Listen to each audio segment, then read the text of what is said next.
ቤተክርስቲያን ውስጥ ማድረግ የሌሉብን ነገሮች ከዛ ደግሞ ወደ ቤተክርስቲያን ስንሄድ ብዙዎቻችን የማናውቀው አንደኛው ነገር መሳቅ፣ መጫወት፣ መነጋገር በጣም የተከለከለ ነው። ይሄ በጣም ክልክል ነው። ኪዳን ሲደረስ ቅዳሴ ሲቀደስ ህልመ ሌሊት ወይም ደግሞ ዝኔት አግኝቶት ወደ ቤት ደም እየፈሰሰው በስመ አብ ወልድ ወመንፈስ ቅዱስ አሐዱ አምላክ በያላችሁበት ሰላም እግዚአብሔር ከእናንተ ጋር ይሁን። እንደምን አላችሁ ተወዳጆች? ይህ ሰዋስው ሚዲያ ዩቲዩብ ቻናላችን ነው። እኔ ደግሞ ዲያቆን ዘሰዋስው ነኝ። በዛሬ ቪዲዮአችን ወደ ቤተክርስቲያን ከማግባታችን በፊት ማድረግ የሚገቡን ቅድመ ጥንቃቄዎች ምንድናቸው የሚለውን በዚህ ቪዲዮ እንመለከታለን ማለት ነው። እግዚአብሔር አምላካችን ከጅማሬ እስከ ፍጻሜ አብሮን ይቆየን። ወደ ቤተክርስቲያን ስንሄድ የሚያስፈልጉ ቅድመ ጥንቃቄዎች አሉ። ቅድስት ቤተክርስቲያን የሥርዓት ባለቤት ስለሆነች እያንዳንዱ ነገር ስርዓት አለው። ስለዚህ ወደ ቤተክርስቲያን ከመግባታችን በፊት ማድረግ የሚጠበቁብን ጥንቃቄዎችና ሂደቶች ምን ይመስላሉ በዚህ ቪዲዮ አብረን የምናይ ይሆናል ማለት ነው። ለዩቲዩብ ቻናላችን አዲስ ከሆናችሁ ሰብስክራይብ በማድረግ ቤተሰብ ሁኑ። ይህ ቪዲዮ ደግሞ ለሌሎች በደንብ እንዲደርስ ላይክ አድርጉት። ላይክ በማድረጋችሁ ዩቲዩብ ራሱ ሰጀስት ስለሚያደርገው ሪከመንድ ስለሚያደርገው ለብዙዎች ይደርሳልና ላይክ አድርጉት፣ ከእናንተ የሚወጣ ነገር ስለሌለው ማለት ነው። ስለዚህ በዚህ ዩቲዩብ ቻናላችንም ብዙ ትምህርቶችን ስለምንማማር ቤተሰብ ሁኑ። በዛሬ ቪዲዮአችን ግን የምንማማረው በቤተክርስቲያን ከመሄዳችን በፊት ማድረግ የሚገቡን ጥንቃቄዎች ምን ይመስላሉ የሚለውን እናያለን። በደንብ ተጠቀሙበታላችሁ። የመጀመሪያው ወደ ቤተክርስቲያናችን ከመሄዳችን በፊት ማድረግ የሚጠበቁብን ጥንቃቄዎች እግረ ስጋችንን ካልባሌ ቦታ እግረ ህሊናችንን ደግሞ ከኃጢአት መጠበቅ ያስፈልጋል ማለት ነው። የመጀመሪያው ማድረግ የሚጠበቅብን የልቡና ዝግጅት ያስፈልጋል ማለት ነው። አንድ ሰው ወደ ቤተክርስቲያን ከመሄዱ በፊት ምን ለማድረግ እንደሚሄድ ምን ለማግኘት እንደሚሄድ ማወቅ መቻል አለበት። ባልባሌ ዝም ብሎ በዘልማድ መሄድም የለበትም። ስለዚህ ወደ ቤተክርስቲያን ስንሄድ እግዚአብሔር ለማግኘት ስለሆነ ልቦናችንን ዝግጁ ማድረግ ያስፈልጋል ማለት ነው። ለጾም፣ ለመጸለይ፣ ከእግዚአብሔር ጋር ለመነጋገር ስለሆነ የምንሄደው ከእግዚአብሔር ጋር ለመገናኘት ደግሞ የሚያስፈልጉን ነገሮች ይዘን መሄድ ይኖርብናል። ስለዚህ የልቡና ዝግጅት ያስፈልጓል። ቅዱስ ዳዊት በመዝሙር 50 ላይ አቤቱ ንጹህ ልብ ፍጠርልኝ ይላል። የልቡና ዝግጅት ነው። የልቡና ንጽህናን መጠበቅ ማለት ነው። ከበቀል ራስን ማራቅ ያስፈልጋል። ወደ እግዚአብሔር ቤት ስንገባ ቂም ይዞ ጸሎት፣ ሳል ይዞ ስርቆት አይሆንም እንዲሉ አበው።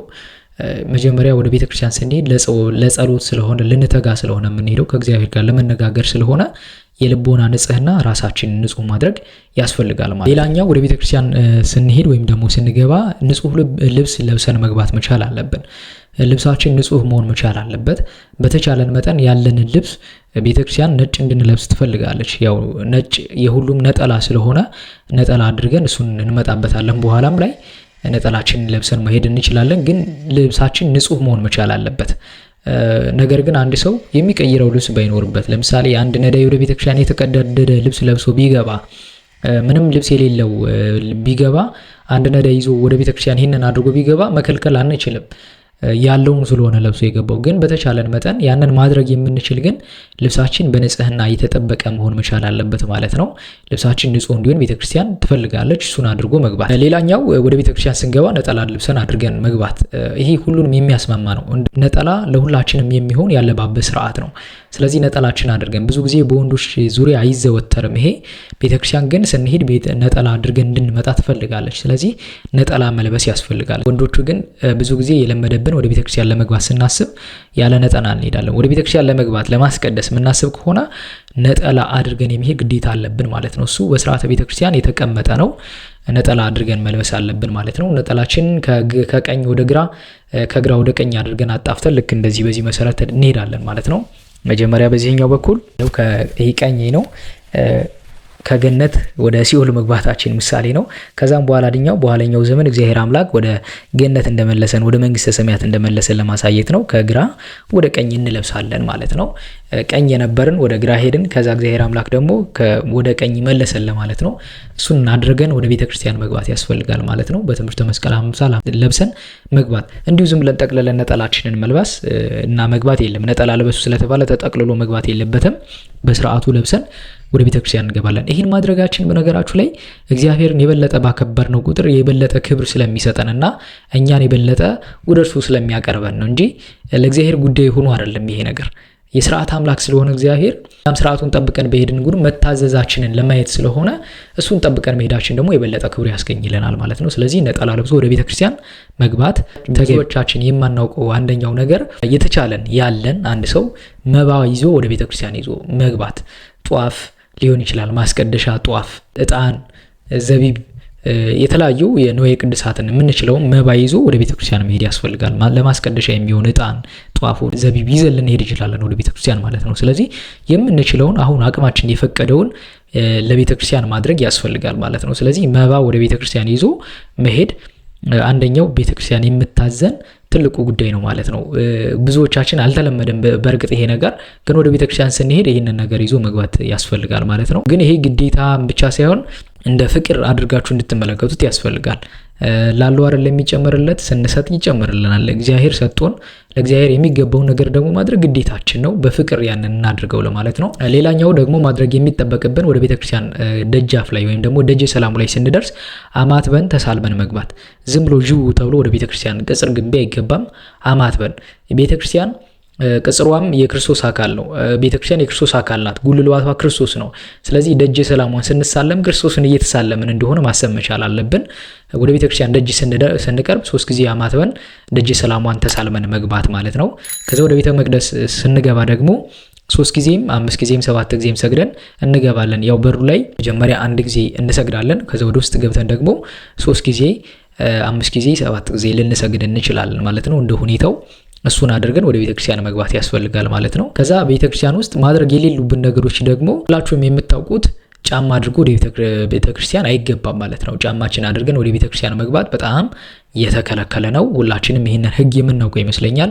ሙሴም የቆምክባት ምድር የተባረከች የተቀደሰች ናትና ጫማህን ከእግርህ አውልቅ ተብሏል። ስለዚህ በዚህ ጊዜ ማድረግ የሌለብን ነገር ቢኖር ጫማችንን ወደ ቤተክርስቲያን ለብሶ መግባት በጣም የተከለከለ ነው ማለት ነው። ጫማችንን ማውለቅ ያስፈልጋል ማለት ነው። ይሄን እግዚአብሔርን የምናከብረው የቤተክርስቲያን ጉዳይ ስለሆነ ማለት ነው።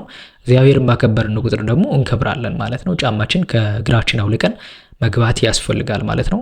ሌላኛው በቤተክርስቲያን ውስጥ ማድረግ የሌለብን ነገር ቤተክርስቲያን ከገባን በኋላ ደግሞ መሳቅ፣ መጫወት፣ መነጋገር በጣም የተከለከለ ነው። ቤተክርስቲያን የጸሎት ቦታ ናት። ስለዚህ በጸለይ ከእግዚአብሔር ጋር መነጋገር፣ መጸለይ እንኳን ባንችል በጽሞና ዝም ብለን መቀመጥ ነው። በእርግጥ ትልቁ ጸሎት ይላል ምንድነው የሚለው? ትልቁ ጸሎት ከእግዚአብሔር ጋር በዝምታ መቀመጥ ነው። ስለዚህ በዝምታ መቀመጥ በራሱ ትልቅ ጸሎት ስለሆነ ሳይነጋገሩ መቀመጥ ያስፈልጋል ማለት ነው። ቅዳሴያችንም ላይ ይህን የቄሱን ቃል ያቃለለ ወይንም በቤተክርስቲያን የሳቀና የተነጋገረ ቢኖር ጌታችን አምላካችን መድኃኒታችን ኢየሱስ ክርስቶስ እንዳሳዘነው በእርሱም እንደተነሳሳ ያውቅ ይረዳ፣ ስለ በረከት ፈንታ መርገምን፣ ስለ ስርየት ፋንታ ገሃነመ እሳትን ከእግዚአብሔር ዘንድ ይቀበላል ይላል። ቤተክርስቲያን ውስጥ መሳቅ፣ መጫወት፣ መነጋገር፣ ሌላ የግል ጉዳዮችን ማውራት በጣም የተከለከለ ነው ማለት ነው። ቅዳሴያችንም እሱን ያዘናል ማለት ነው። በጥሞና ከእግዚአብሔር ጋር መነጋገር ያስፈልጋል ማለት ነው። ምናልባት ካህናት ለአገልግሎት ሊነጋገሩ ይችላል። ያው የተነጋገሩበት ምክንያት የአገልግሎት ስለሆነ እሱን ማድረግ አትችሉም አንልም። በግላችን ማውራት፣ ከሰዎች ጋር መጫወት፣ መሳቅ፣ መጫወቅ በጣም የተከለከለ ነው በቤተክርስቲያን ውስጥ ማለት ነው። ሌላኛው ቤተክርስቲያን ውስጥ ማድረግ የሌለብን ነገር ደግሞ የሚበላ የሚጠጣ ነገር ይዞ ወደ ቤተክርስቲያን መግባት በጣም የተከለከለ ነው። አሁን ላይ በቅዳሴ አገልግሎትም ላይ የምንመለከተው ነገር ቢኖር እናቶቻችን ልጆቻቸው ስለሚያለቅሱባቸው የሚበላ የሚጠጣ ነገር ይዞ መግባት ጀምረዋል። ይህ ግን በጣም ስህተት ነው። በቤተክርስቲያን የሚበላ የሚጠጣው የክርስቶስ ስጋና ደም ብቻ ነው እንጂ ሌላ የሚበላ የሚጠጣ ስጋዊ ነገር ወደ ቤተክርስቲያን ይዞ መግባት አይፈቀድም ማለት ነው። ከቅዳሴያችንም አልፎ የምንበላው የምንጠጣው ማየገቦ ወይም ደግሞ የክርስቶስን ማየገቦ ስለሆነ ጸበል እንጠጣለን። ከዛ ውጭ ወደ ቤተክርስቲያን የሚበላ የሚጠጣ ይዞ መግባት በጣም የተከለከለ ነው ማለት ነው። ሌላኛው በቤተክርስቲያን ውስጥ ማድረግ የሌለብን ነገር በማህበር ጸሎት ጊዜ የግል ጸሎት ማድረግ፣ ይሄ በጣም ክልክል ነው። ኪዳን ሲደረስ ቅዳሴ ሲቀደስ ይሄን ማድረግ በጣም የተከለከለ ነው። የግል ጸሎት ማድረግ አይቻልም ማለት ነው። ማድረግ የሚጠበቅብን ማህሌት የምትገቡ ከሆነ ቀድማችሁ ውዳሴ ማርያማችሁን ዳዊታችሁን ጸልያችሁ መግባት ወይንም ደግሞ ከኪዳን በኋላ ልታደርጉ ትችላላችሁ። ቅድመ ዝግጅት ከመደረጉ አሁን ለምሳሌ ከኪዳን በኋላ ቅዳሴ ከመግባቱ በፊት ያለው ጋፕ አለ። ካህናት ለቅዳሴ ዝግጅት የሚያደርጉበት በዛ ሰዓት የግል ጸሎትን ማድረግ ያስፈልጋል ማለት ነው። የግል ጸሎት በማህበር ጊዜ አይቻልም። በማህበር ጸሎት ጊዜ ማለት ነው። ክርስቶስ ማህበራችን ይፈልገዋል። አንድም ሶስትም ሆናችሁ አንድም ሁለትም ሶስትም ሆናችሁ በቤተክርስቲያን ብትሰበሰቡ ነው ያለንና ያ ስብስባችን ያ ህብረታችን ደግሞ የቤተክርስቲያን አንድ አካል ስለሆነ ከግል ጸሎት ደግሞ የማህበር ጸሎት ይበልጣል። ስለዚህ በማህበር ጸሎት ጊዜ የግል ጸሎት ማድረግ ማለት ፀሐይ ላይ ባትሪ እንደመለኮስ እንደማብራት ነው፣ ሻማ እንደመለኮስ ነው የሚሆነውና በዚህ ጊዜ ይሄ አይደረግም ማለት ነው። በማህበር ጸሎት ጊዜ የግል ጸሎት ማድረግ በጣም የተከለከለ ነው ማለት ነው በቤተክርስቲያናችን። ሌላኛው በቤተክርስቲያን ማድረግ የሚከለከለው ነገር ምንድነው ሲባል ቅዳሴ አቋርጦ መውጣት። ቅዳሴ እትው እስኪባል ድረስ እምነበሃ ቅድስት ቤተክርስቲያን እናታችን ቅድስት ቤተክርስቲያን ብሎ ገብቶ እቱ በሰላም ግቡ እስኪል ድረስ በቤተክርስቲያን ውስጥ ቅዳሴውን በጥሞና መከታተልና ማስቀደስ በንቃት የሚባለውን ትእዛዝ እየጠበቅን በየህብረት ጸሎታችን ማድረግ ይጠበቅብናል። እስከዛ ድረስ በቤተክርስቲያን ውስጥ አቋርጦ ቅዳሴን መውጣት በጣም የተከለከለ ነው፣ ይሄንን ቅዳሴ ማለት ነው። ነገር ግን አንድ ሰው የህመም ችግር ቢኖርበት አጣዳፊ ጉዳይ ምናምን ገጥሞት ይሄ የህመም የማይችልበት ማይቆምበት ማይቆይበት ቅዳሴውን የማይጨርስበት ምክንያት ካለ ግን እንዲወጣ ይፈቀድለታል። ከዛ ውጪ ግን እንዲሁ በእንዝላልነት ቅዳሴን አቋርጦ መውጣት መግባት በጣም የተከለከለ ነው። በጣም ትልቅ ስህተት ነው። በቤተክርስቲያን ይሄ አይፈቀድም ማለት ነው። ወደ ቤተክርስቲያን ስንገባ ደግሞ ማድረግ የሚጠበቅብን ጥንቃቄ አንደኛው የዘለልኩት ደግሞ ባለፈው በእርግጥ ሰርችላችኋለሁ በሌላኛው ቪዲዮ ላይ ልማደ አንስት አንድ ሴት ልማደ አንስት አንድ ልጅ ደግሞ ህልመ ሌሊት ወይም ደግሞ ዝኔት አግኝቶት ወደ ቤተክርስቲያን መግባት በጣም የተከለከለ ነው ማለት ነው። ይህንን ነገር መጠበቅ ያስፈልጋል። አንዲት ሴት ልጅ ልማደ አንስቷ በሆነባት በልማደ አንስቷ ውስጥ ወደ ቤተ መቅደስ መግባት አትችልም። በቅጽረ ቤተክርስቲያን ግን ቅዳሴ ማስቀደስ በቅጽረ ቤተክርስቲያን ውስጥ ሆና ጸሎት ማድረግ ትችላለች ማለት ነው። ሌሎችን አገልግሎቶች መሳተፍ ትችላለች። ወደ ቤተክርስቲያን ግን መግባት አትችልም። ስለረከሰ ሳይሆን እንደተባለው በቤተክርስቲያን ውስጥ የሚፈሰው የክርስቶስ ስጋና ደም ብቻ ስለሆነ ነው። ሌላኛው አንድ ወንድ ልጅ ህልመ ሌሊት ቢያገኘው ሴትም ልጅ በተመሳሳይ ነው። በእርግጥ ህልመ ሌሊት ያጋጥማል ሴቶችም። ህልመ ሌሊት ቢያገኘው አንድ ወንድ ልጅ ህልመ ሌሊት ገጥሞት ወደ ቤተክርስቲያን መግባት በጣም የተከለከለ ነው።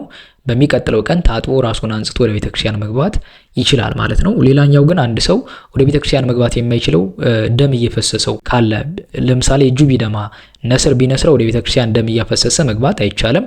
በቤተክርስቲያን እንዳልኳችሁ የሚፈሰው የክርስቶስ ስጋና ደም ብቻ ነው፣ የክርስቶስ ደም ብቻ ነው የሚፈሰው።